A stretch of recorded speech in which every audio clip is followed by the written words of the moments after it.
Support for Pop of Culture comes from Stallings Wealth Management. Daniel Stallings, financial advisor. Securities and advisory services offered through Cetera Advisors, LLC. Member FINRA/SIPC, a broker/dealer and registered investment advisor. Cetera is under separate ownership from any other named entity.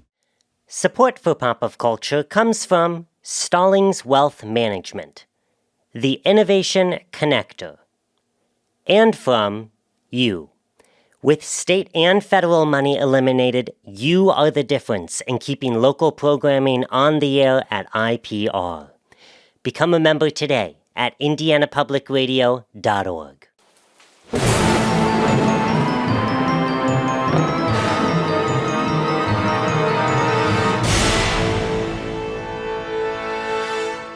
From IPR, this is Pop of Culture. I'm Jen Blackmer. And I'm Michelle Kinsey. It's Halloween! Woo! The pop team is out for our annual broomstick ride.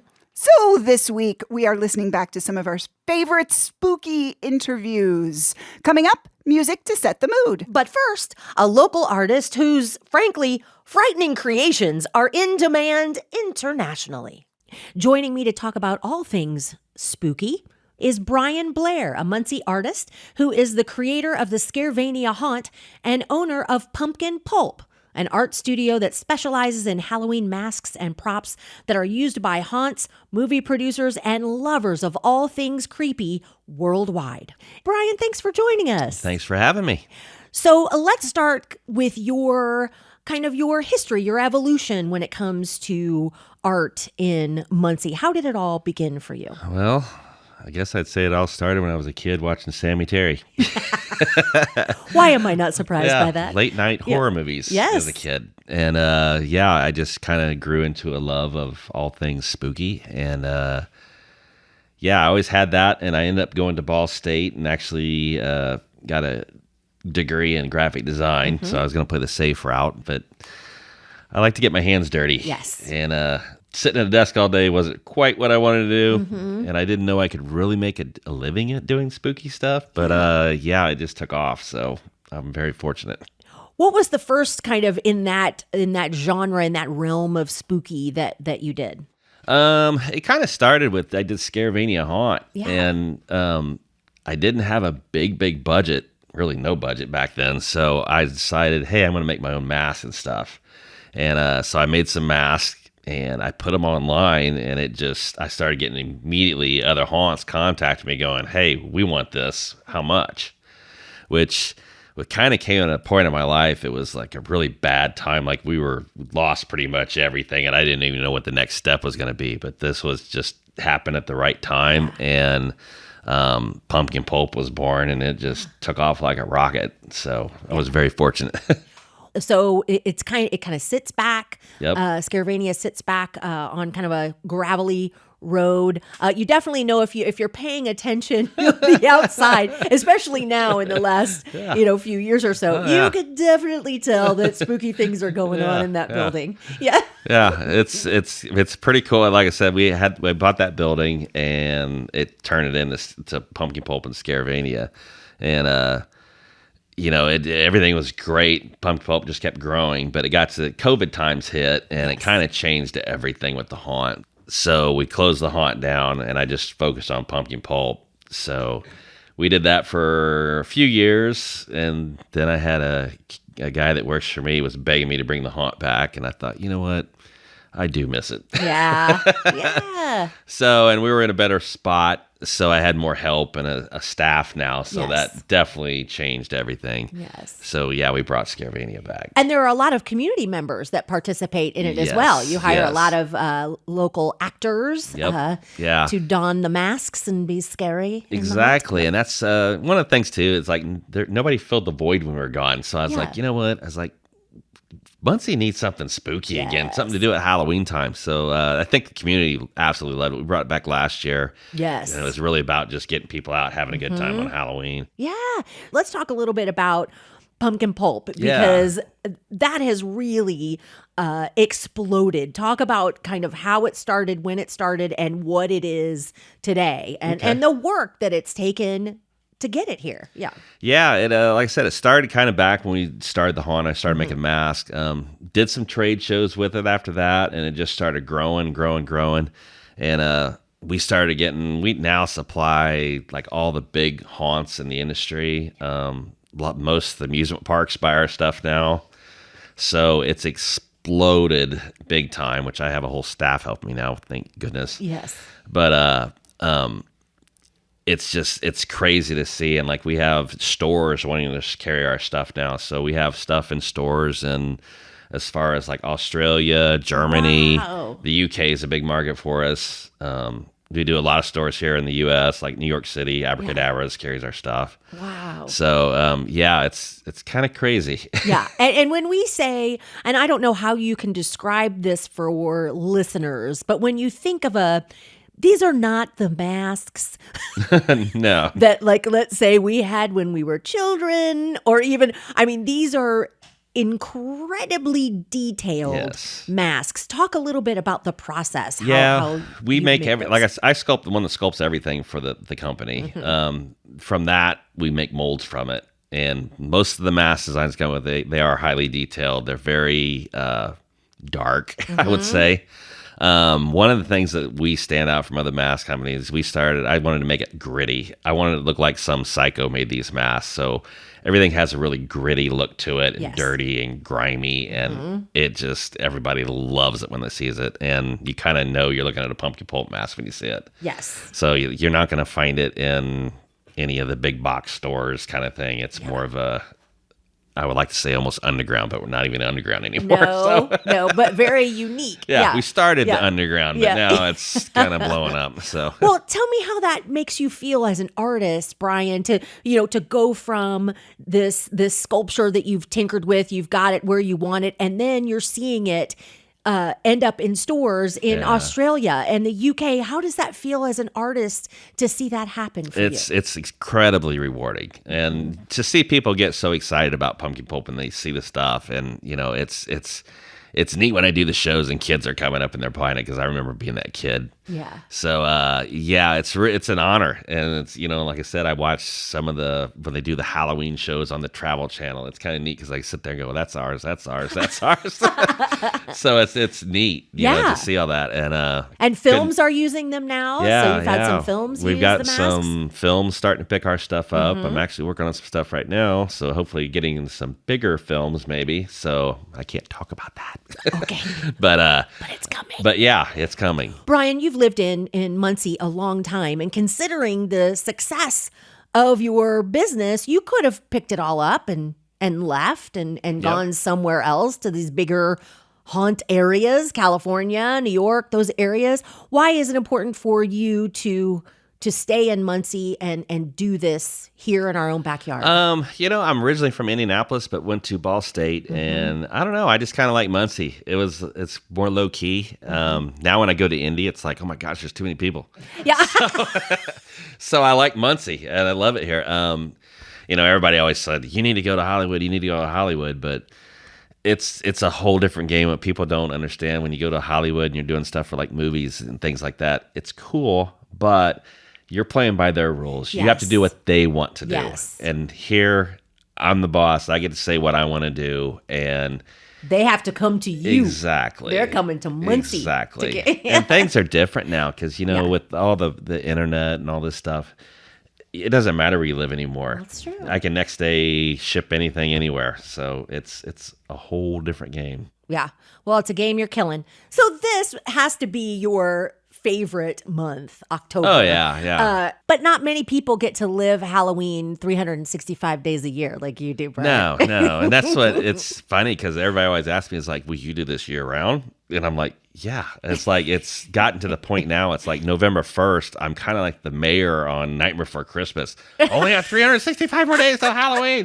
And I'm running around because we got to start making the new line. But all of our shows are like the beginning of the year, the big trade shows. So we have to make all the new stuff for the new season. And, it's immediately jump right back into it. And I hate it. No, I don't. I was going to say, I don't think it's that's the best true. job ever. I know it is. Well, tell us again, what are the hours and the operating hours and days for Scarevania and Pumpkin Pulp? Scarevania is open every Friday and Saturday night in October, usually from like 8 to, I think ticket booths open until 11, but we run people until they're done. The store, Pumpkin Pulp store, is open during the same time, and the Pumpkin Pulp store is also open through the week from like noon to 5. Oh, okay. So, and then, of course, we got the website, pumpkinpulp.com. Yeah. Brian, thank you so much No for problem. taking the time during this super busy month Yep. to tell us about all the things spooky you have going on with No Pumpkin problem. Pulp and Scarevania. I appreciate you having me. And I'm going to give you free tickets to Scarevania. Make you come. No, but and I will be giving those yeah. to Luke. Our producer Luke will go in my place. No, and he's shaking his head no. Why is everybody shaking their head no? Absolutely not. Thank you. That was perfect. Brian Blair is the owner of Pumpkin Pulp in Muncie.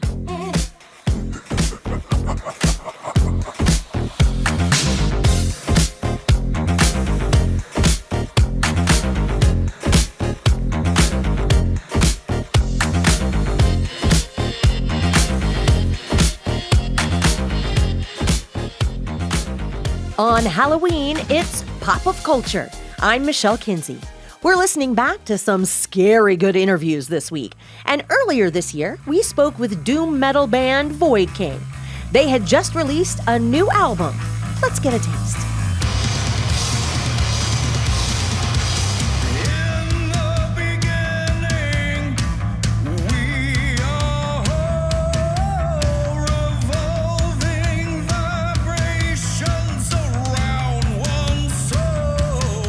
Void King has a new album out, and here to talk all about that and more are two members of the local band, Jason Kindred and Tommy Miller. Thank you so much for being on Pop Up Culture with us. Thank you so much for having us. Yeah. Yes, thank you.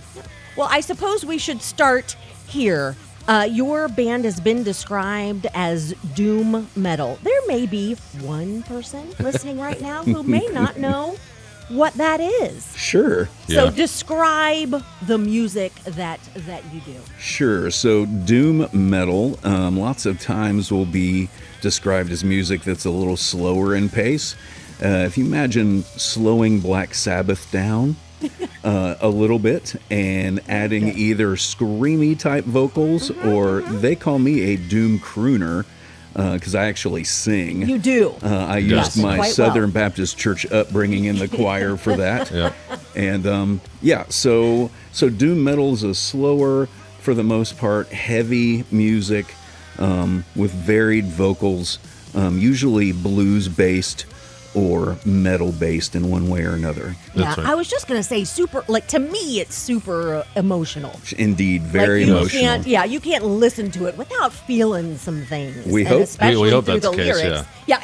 Yeah, That's the right. plan. Yeah, we're trying to evoke something for sure. Absolutely. Yeah. Well, talk a little bit about how Void King came to be. Tommy, you want to start? Sure, yeah. My drummer and I, who is also my best friend, started the band a little while ago after another band we were in kind of dissolved, and it was just going to be the two of us. It was going to be a two-man doom band. What? And we did it for a little while, and I said, I can't do vocals and play guitar at the same time. This isn't fun.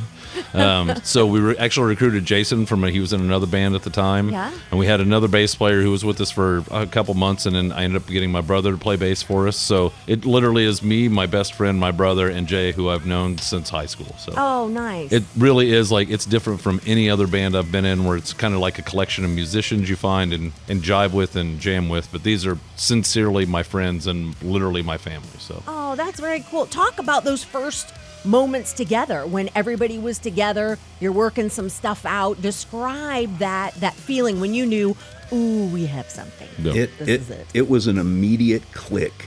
Yeah. Sometimes you have to, I won't say force an energy or force chemistry, but with this, there was no forced anything. That there was a pocket that I was able to fall into vocally that allowed me to explore things, because the band before this, I had a guitar in my hand, so I was playing guitar and singing at the same time. Yeah. So with this one, I could just focus on my melody and exploration of my vocals.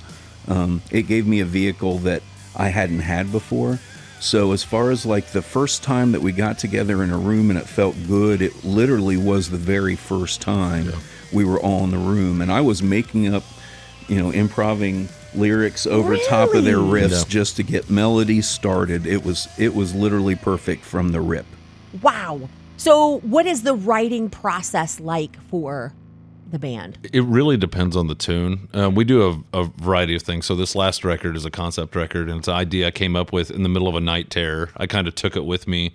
And so I wrote literally a story out, and Jason wrote lyrics to this idea. Then we wrote kind of songs around that. So sometimes we'll just hang out in a room and drink beer and jam things, and we'll come up with songs. Or I will write a riff at work. I'm like, oh my gosh, I have this idea, and we'll flesh it out later on. Or my brother will write something on the computer, send it to all of us, and go, what do you think about this? So it really is just a state of mind thing, like where you're at, like wherever the song hits you. Yeah, that's really cool. When you were talking about just kind of being in the room and working things out, in the moment, I just watched the documentary Get Back. I don't know if you've seen it, about the Beatles, and I didn't realize that was a lot of that. The Let It Be album came from a lot of that, kind of a general idea, maybe just a line, a small little riff, and then they just went. Yep. And I think that's kind of a tribute to a group of individuals, a group of musicians that can really vibe and understand each other and what they're doing as a whole, right? Mm-hmm. Indeed. And I think that's where the magic is. Yeah. The fact that we had not been in a room together, and we came together in a room and that vibe occurred, that's where that magic is. And if you can capture that in a song, it translates great to an audience. Your audience is going to pick up on little things and vibe with you like that. So music is sacred for sure. And so we try to respect that when we're in the room together and writing. It's really the best form of expression there is if you can do it. I mean, it's one of those things. And if you can do it with a group, it's just to be able to make eye contact with someone and know where you're going next. It's so I have goosebumps talking about it right now. Too. I love it. Me too. Music is one of the few sacred things in existence, in my opinion. It's one of the real things that a song just comes out of nowhere when you think about it. And so being able to do that with three guys, especially three guys I love very much, it's pretty incredible. Yeah.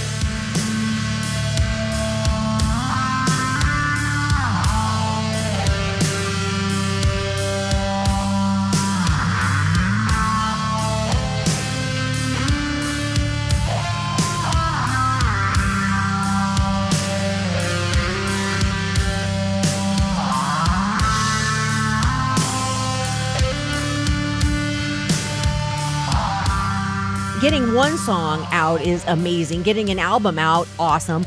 Getting a two-part concept situation is another level, guys. So you released the first part of Hidden Hymnal in 2023, right? Yeah, correct. And then the second part 2, came out just this month, right? That's right. Correct. Yeah. So talk a little bit about the concept, if you will, behind Hidden Hymnal.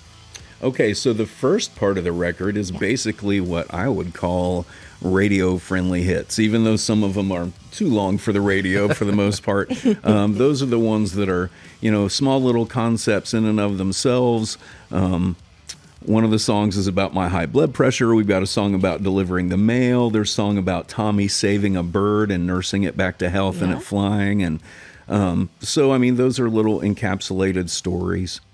And then Tommy brought up the idea of a concept record, which I had always wanted to do, and in my musical career, I'd never attempted. And we kind of conjoined ideas, and he wrote down a story that just made it very easy for me to run with the ball lyrically. Wow.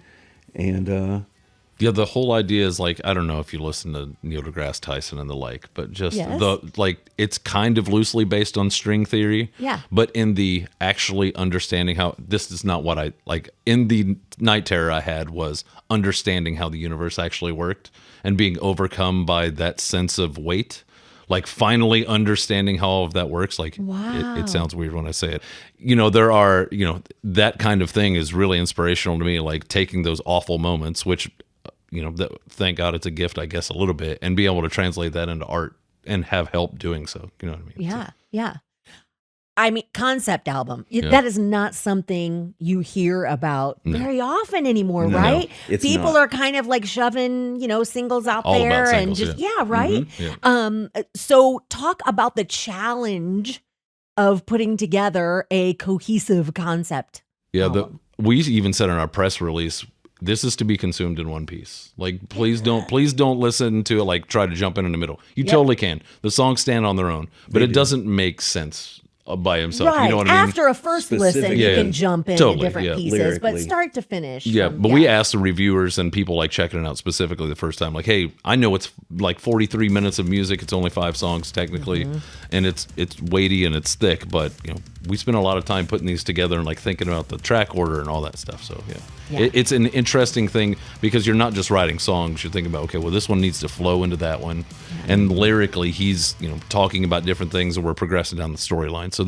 it's really interesting to think past just writing the tunes. That was my biggest challenge, was lyrically, because usually I can write about whatever I want, flow Sure. of consciousness, as far as like subject matter.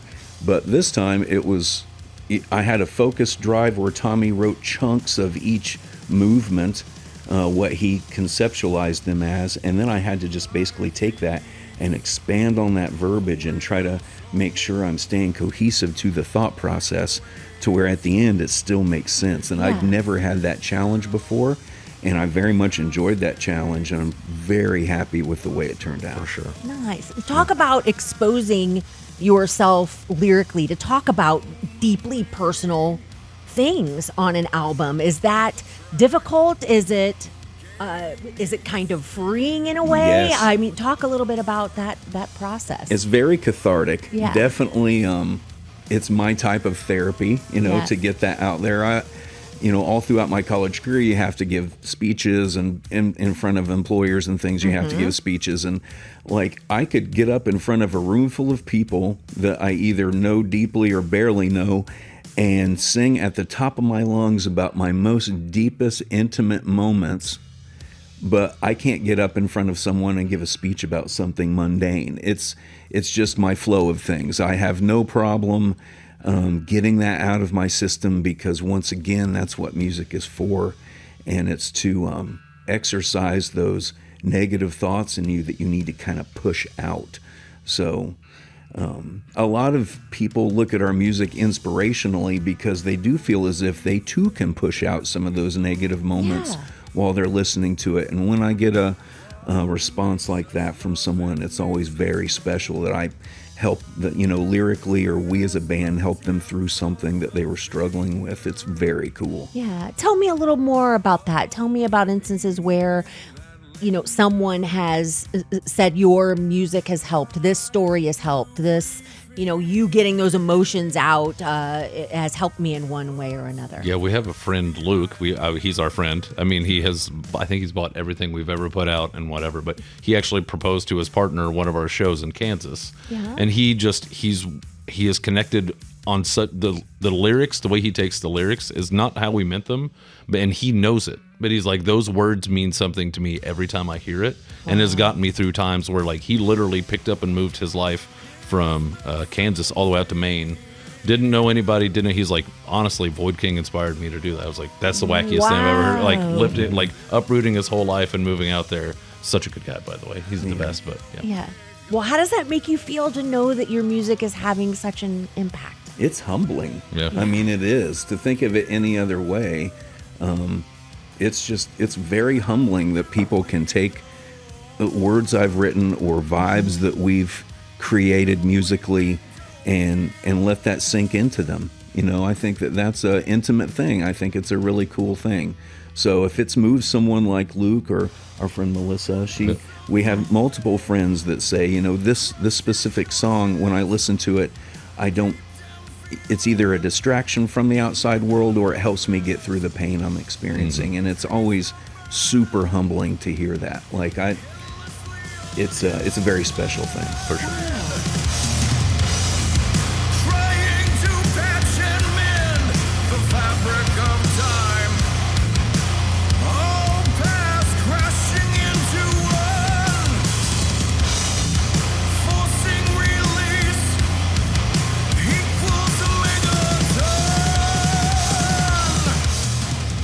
And it's not just fans that are praising the music. It's a lot of critics. You've been getting it out to critics, and they are praising the band for its emotional depth. They're saying things that, man, your sound is really leveling up. You're evolving the sound. How does that feel? That's so the goal with this record was to challenge ourselves to do things we hadn't done before. And so that was the stated goal out loud. Like, okay, cool. If we're going to do a concept record, let's do it, but let's make it count. Like, let's just not slap a bunch of songs together and like figure out how they work. Like, let's write it front to back like a book.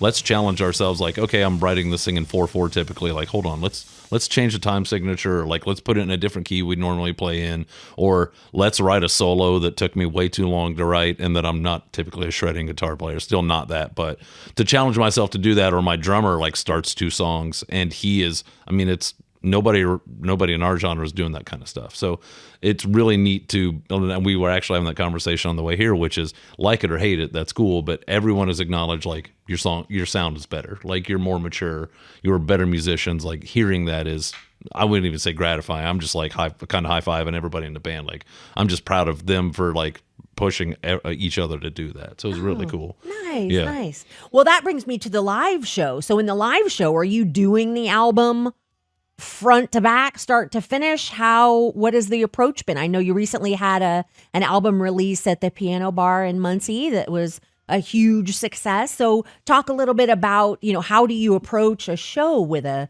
live show with a concept album? Sure. So we did play both albums front to back at the Piano Bar, which turned out fantastically. Shout out to them. That venue very much takes care of you. Yeah.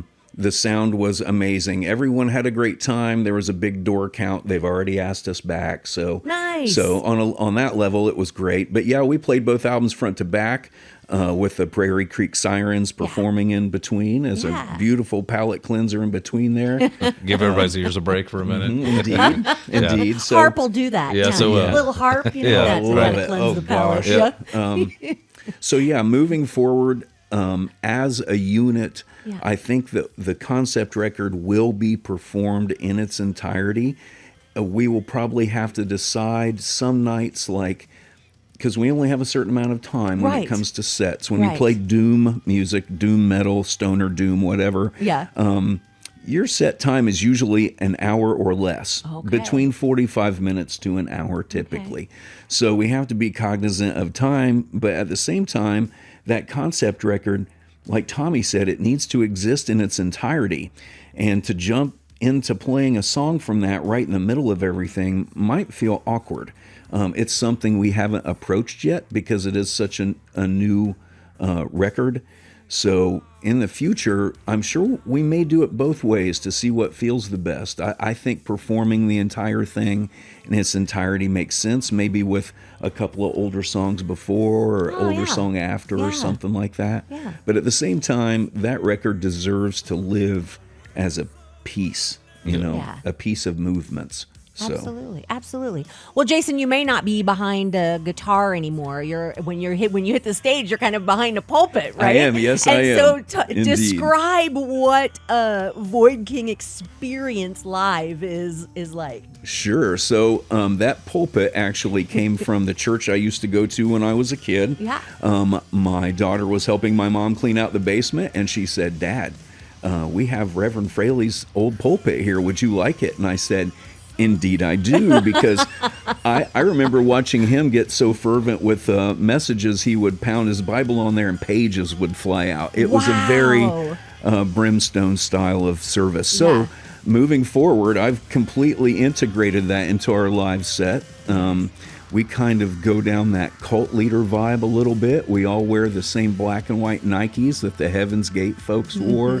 I try to level it out with a bright white suit, Jim Jones style a little bit in the pulpit. Lots of fog. Lots of fog. A lot of fog. We always say Volume and Fog are our 5th and 6th members. That's right. Because they play an integral role in what's happening. But yeah, so live we try to make it this big, almost service.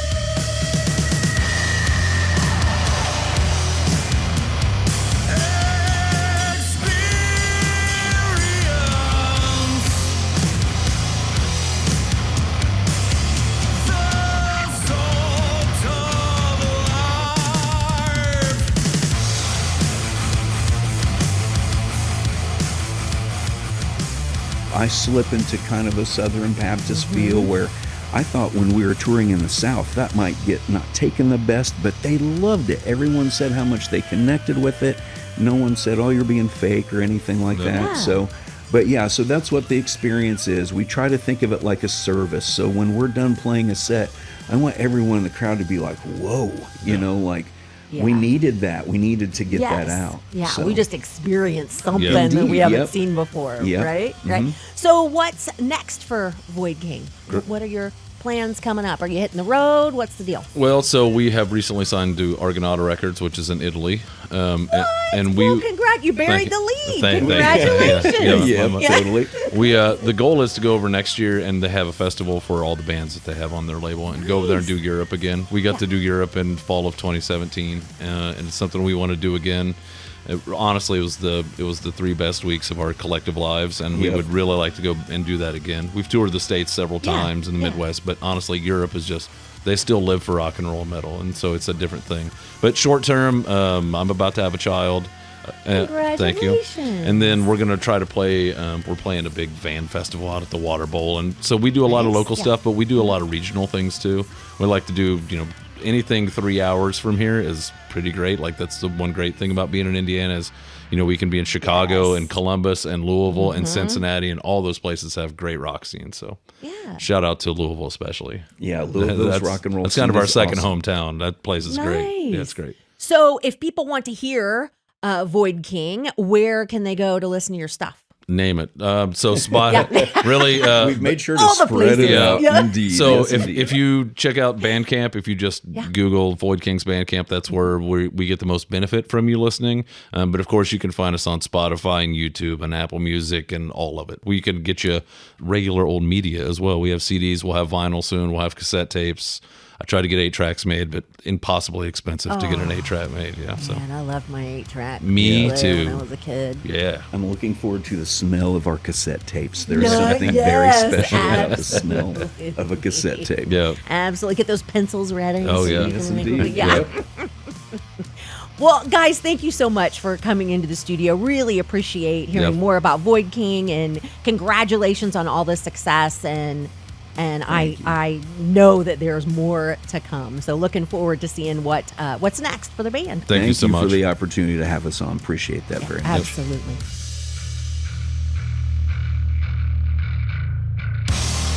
After all you've grown,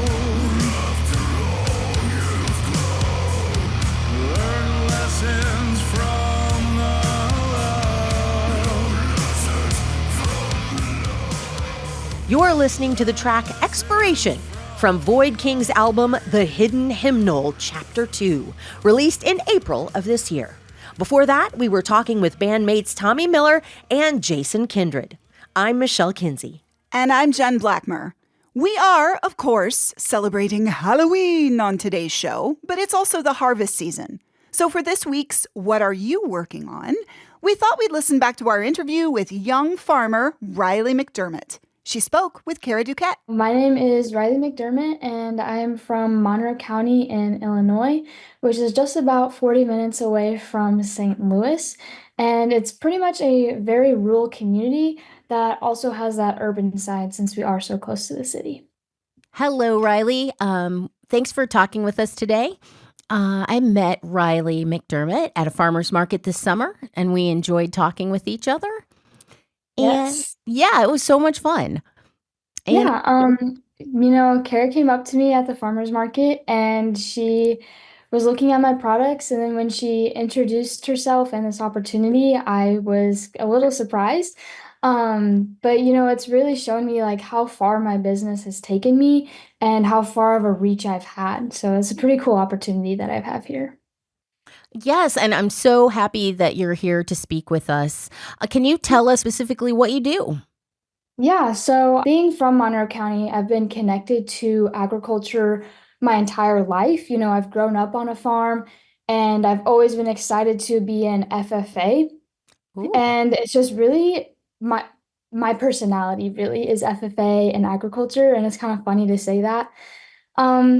But yeah, really in 2021, I started my business Till the Table, where I was just selling produce off a road for about 5 hours. I would reach maybe 10 customers. And then in 2022, I actually expanded to become a part of the Monroe County Farmers Market, which reaches almost 100 customers a day. And it really has helped me expand my business into something much further than I ever thought I would even reach. So I really just am excited to see how much further I can take this and how many doors it has opened for me already. Well, and how old were you when you started this business? I was 15 when I started selling stuff, but I've been in the garden and helping my grandma with canning ever since I could walk. So it really has been in my family for a very long time. Wow. So how many family recipes do you utilize when you can? I would say there's about 6 or 7 recipes that have been passed down throughout my entire family. And the thing is, whenever you are selling processed goods, you do have to apply to the um, food handler certification and the Cottage Food Act license.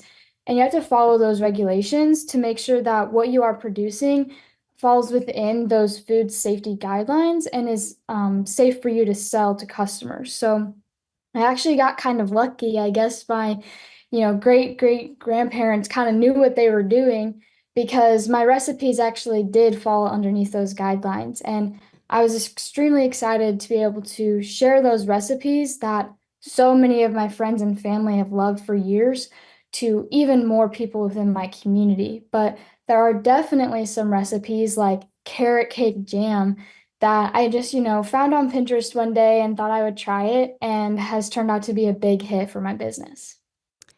Wonderful. And you told us there's some things that you have to abide by in terms of quality of your product. And so, what are some of those things in the cultivation of your vegetables and in the processing that you must do? You said some of the recipes followed those guidelines. So, can you walk us through maybe one of them? Yeah, sure. So I would say the biggest guidelines that you have to follow um, apply to whenever you are making tomato-based products like tomato soup or salsa. And that is because tomatoes are a very acidic vegetable.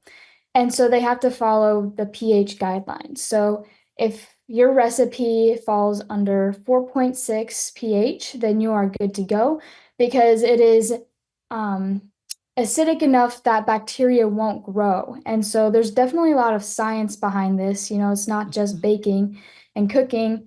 That's what cooking and baking is science. And Mhm. so I think it's also really cool. And that's why I do plan on going into crop sciences when I go up to the University of Urbana-Champaign in the fall. I'm pretty excited to major in that. But there's so many different aspects that come alongside of it that definitely start in the soil. Mhm. I start my production around January or February, planting the seeds inside and helping them grow, transferring them into the garden around April and May, harvesting them around July and August, and then processing those vegetables as they come in as well. And so, really just making sure my production stays local, follow those guidelines, and stays legal and safe for my customers is my top priority. Well, you do a wonderful job. I just opened some pickled green tomatoes Oh, yeah, yesterday that you made, and they were fabulous. that's awesome. Yeah, I've actually sold out of those. So, I mean, And I want to know what you've learned or how you've changed through this whole process. yeah, well, definitely. I used to be extremely shy, and as a freshman, I participated in the FFA Creed, which is basically you memorize the creed in FFA. It's 5 paragraphs long, and it basically talks about the morals and values that come with FFA.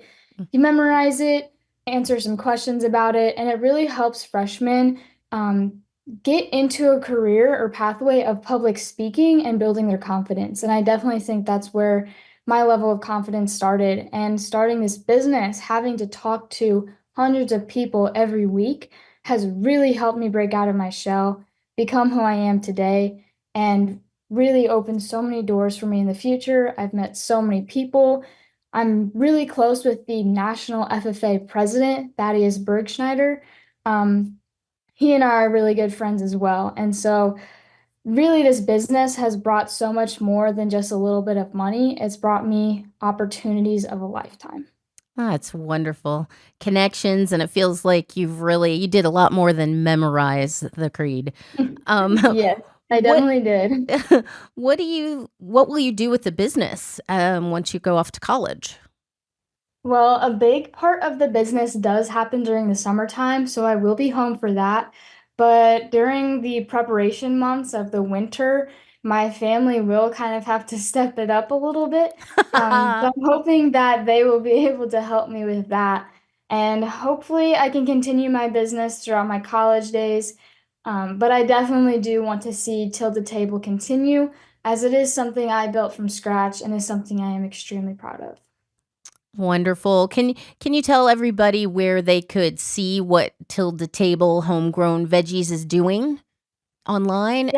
Okay. So I post everything that I'm doing on Facebook under Riley's Till the Table. And I post any new products that I come out with, just really what I've been doing in the garden, and that I make an announcement of when I'll be at the Monroe County Farmers Market. Riley, thank you so much for sharing your story with us. And you have done some amazing things, and it continues. Awesome. Well, thank you so much for having me.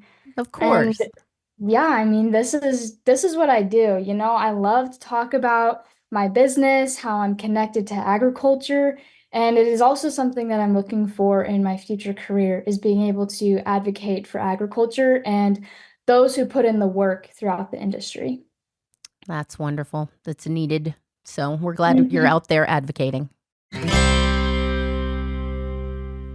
It's time for the calendar. The pop calendar. It's a spooky one this week. Yes, well, a little bit. I mean, not too spooky. We've got some spooky and some other things. Well, you'll see. Let's just jump right in. Let's do it. Ball State's top 2 concert bands, the Ball State Wind Symphony and Wind Ensemble, will present a very special Halloween spooktacular at 7:30 p.m. Friday, October 31st in Sursa Performance Hall. Enjoy spooky vibes and feel free to wear your costume. The program will feature music based on stories from Harry Potter, Beetlejuice, Edgar Allan Poe, and more. Then, on Saturday, November 1st, join the Cardinal Chorus and Vox Anima for a performance in Sursa, also at 7:30 p.m. This concert will feature music from South Africa. I'm glad you only said Beetlejuice one time. Well, now we've said it twice. Now we've said it twice. All right, we better be careful. All right. The Rocky Horror Picture Show, that's pretty spooky, returns to the Paramount Theater in Anderson on Friday, October 31st at 9 p.m. The evening will include goodie bags filled with props, a costume contest, and more. Always a fun time. Oh, yes. The exhibit People Make Place is on display at the Kennedy Art Center in Marion. People Make Place uses memory-rich paper, things like concert stubs, letters, and wedding invitations, as the starting point for making a sort of 3-dimensional map of Grant County's inhabitants. By bringing together the stories and experiences of those around us, the exhibit shows how the people there are what make that place unique. This exhibit is open through January 7th. I love cool that. idea. I love that so much. The Soweto Gospel Choir will perform at 7 p.m. Monday, November 3rd at Emmons Auditorium. With their concert entitled Peace, the multi-Grammy and Emmy award-winning Soweto Gospel Choir returned to North America to perform a joyful program of South African freedom songs, traditional spirituals, and some classics. That's an incredible super lineup. fun night. Speaking my language. Ryan and Ryan Going Gershwin at the Civic Hall Performing Arts Center in Richmond, 7 p.m. on November 6th. As a performing team, Donald Ryan and Baron Ryan amaze audiences with their skill, expressiveness, and most importantly, their love of making music. Info can be found at civichall.com. Very cool. The 127th annual Wow! Exhibition of Indiana and Ohio artists opens November 6th at the Richmond Art Museum. The exhibit runs through January 10th of 2026. The work of more than 70 artists from both states will be on display. The opening reception and awards will be at 7 p.m. on November 6th at the gallery. If you have an exhibit pop listeners need to know about, well, tell us at indianapublicradio.org/contact, then click Pop of Culture. Woo-hoo-hoo!